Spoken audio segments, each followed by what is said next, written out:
Let's now shift our focus to the Russia-Ukraine war. Russia pressing hard on the eastern front lines. Ukraine, by its own admission, claiming that it is running short on weapons. A senior Ukrainian lawmaker has reportedly claimed that Western military aid has dropped by 45% this year, even as the Russian forces continue to advance in the east. 45%. In fact, the Ukrainian president has confirmed that Russian troops have gained a foothold inside Pokrovsk, a key city that Moscow, remember, has been trying to capture for over a year.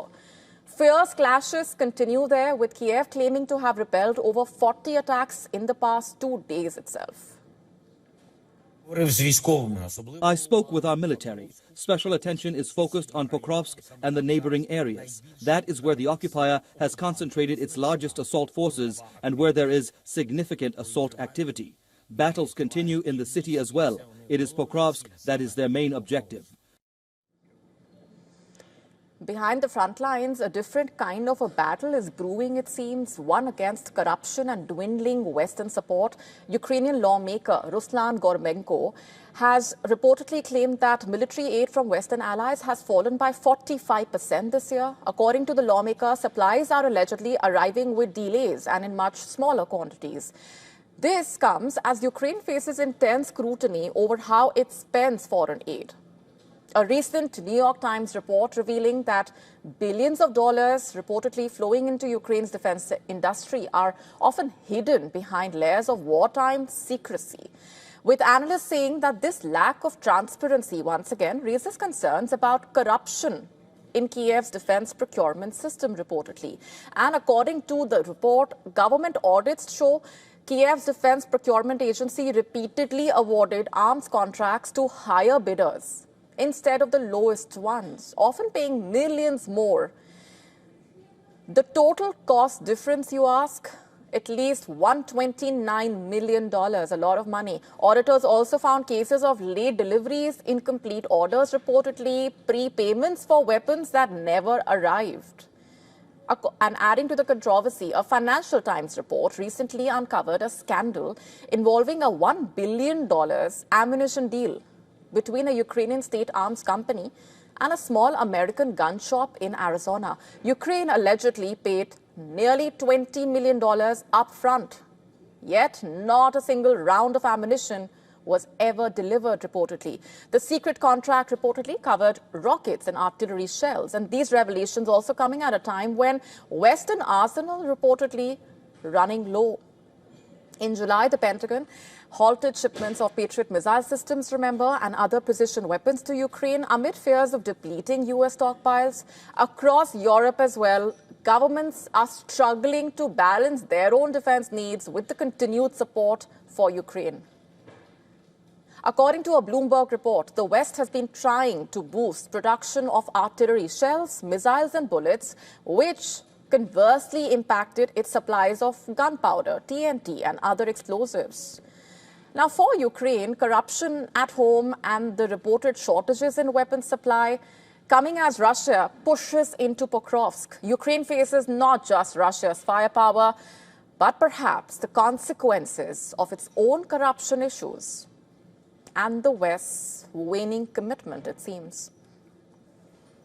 Peace talks in Turkey between Afghanistan and Pakistan took a dramatic turn as sources told Afghanistan's prominent outlet Tolo News that the Pakistani delegation's behavior was disorganized and inappropriate. For the first time during negotiations, Pakistan admitted it has an agreement with the United States allowing drone strikes. It also claimed that it cannot break that agreement. The outlet reported that Afghan officials pressed Pakistan to guarantee that it would not violate Afghanistan's airspace and would prevent drones from using Pakistani territory, and has vowed to take actions against any attacks from Pakistan. Now, initially, Pakistan appeared to accept some of these guarantees, but after a phone call, it reversed its position, reportedly, saying it had no control over drone operations and could not ensure action against ISIS. Pakistan's conduct even stunned the Qatari and Turkish mediators, highlighting the tensions and the confusion behind the closed doors as the talks were suspended without any conclusions. This comes just days after recent comments by a former CIA officer who said Washington once, quote-unquote, purchased Pakistan's leadership to secure its loyalty. Listen to this. When I was stationed in Pakistan in 2002, I was told unofficially that the Pentagon controlled the Pakistani nuclear arsenal, that Musharraf had turned control over to the United States because he was afraid of exactly what you just described. But the Pakistanis in the intervening years, and remember, I was there 23 years ago, over the last 23 years, the Pakistanis have come to say that is absolutely not true. The United States has nothing to do with the Pakistani nuclear arsenal, that Pakistani generals are the ones that control it. So I don't know, if that's true, then I would be very worried about who is in charge politically in Pakistan. If that influence still lingers, it could explain why Pakistan appears unable or unwilling to stop drone activity, leaving Afghanistan vulnerable to operations directed by the United States. As per media reports, questions were also raised on whether Pakistan facilitated airspace for US airstrikes on Iran. These claims were rejected by Islamabad, calling it completely false and baseless. Concerns over Pakistan's sovereignty and control over its weapons are not new. Just for context, back in 2011, Shah Mahmood Qureshi warned that Pakistan's nuclear arsenal was not fully secure. Naturally, Qureshi's comments evoked angry response from the government, which rejected his contention as baseless. All of this unfolding even as Afghanistan and Pakistan struggle to maintain a fragile ceasefire. Now, with secret foreign deals, compromised sovereignty, and the many questions, the peace process is more fragile than ever. US President Donald Trump seems to be collecting Peace Prize nominations like medals. Japan has joined Israel and Pakistan in nominating Donald Trump for that honor. But while the president is boasting about ending multiple wars, a darker question emerges. Is he quietly lighting new fires? Our next report taking a closer look at the many questions, including how the American president, perhaps, is the world's biggest arms dealer. Take a look.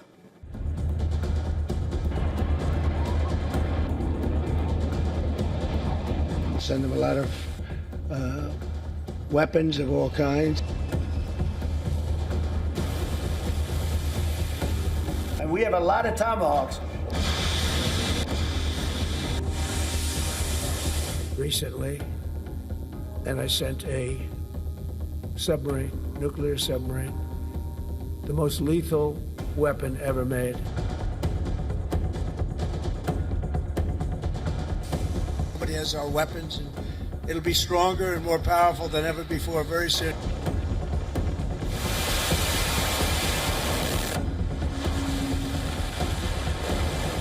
The greatest military in the world. We have the greatest weapons in the world.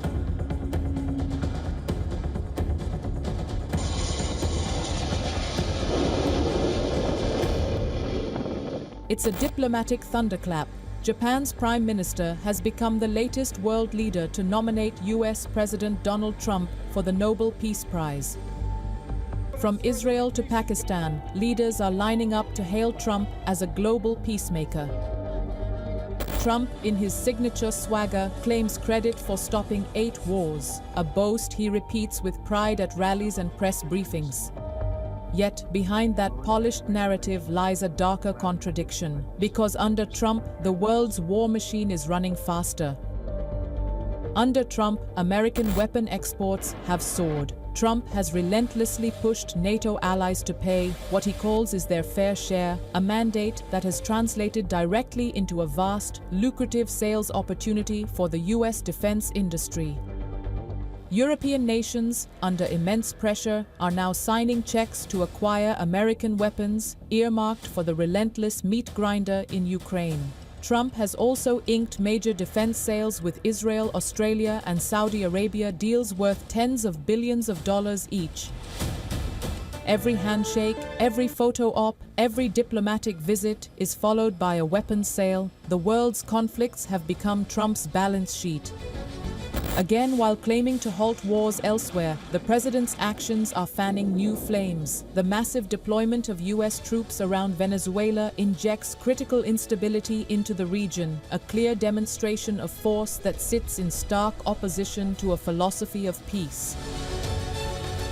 The Nobel Peace Prize was created to honor those who unite nations. Trump has armed them instead. It's a classical paradox. A man selling most number of weapons in modern history now seeks to wear the crown of peace. So the question isn't whether Trump wants the Nobel, it's whether peace can ever be won through the barrel of a gun. Bureau Report, WION World is one.